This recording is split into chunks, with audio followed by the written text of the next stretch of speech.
Hi everyone, my name is Heewon and this is my game portfolio. So let's get right to it. The first game is called Platformer, and as you can imagine, it's a platformer game, but it has a unique twist. So there's a limited number of blocks, and out of the limited number of blocks, you need to actually forge your own path to the other side. So there are 18 levels in total, and this first level is very easy, but as levels progress, each level has its own special game mechanic, and you need to be very creative in how you get to the other side. So I actually had a lot of fun making these. Each level was kind of a challenge in physics and collisions, and overall just making sure that each level had something unique to offer and wasn't just a carbon copy of the previous level. So I'm a really big fan of Nolan Bushnell, who was the co-founder of Atari and also Steve Jobs' first boss.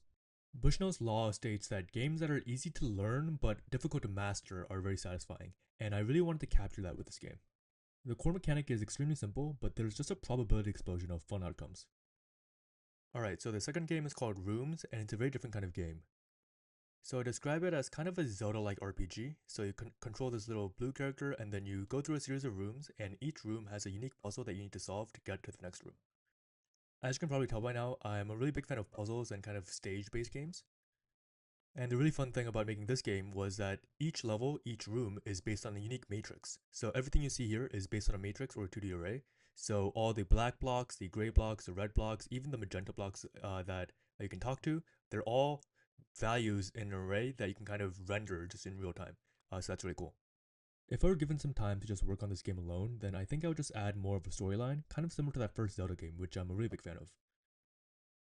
Alright, so this last game is called Word Chain, and it's a bit of a different kind of game. So it's a word game where you need to type in a word that begins with the last two letters of the previous word.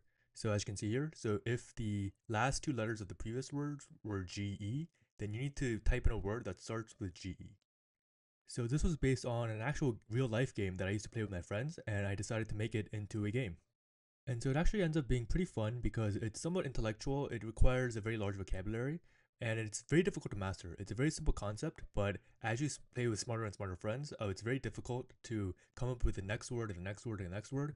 And getting a chain of beyond 15 words, I'd say, is a sign that you're really smart.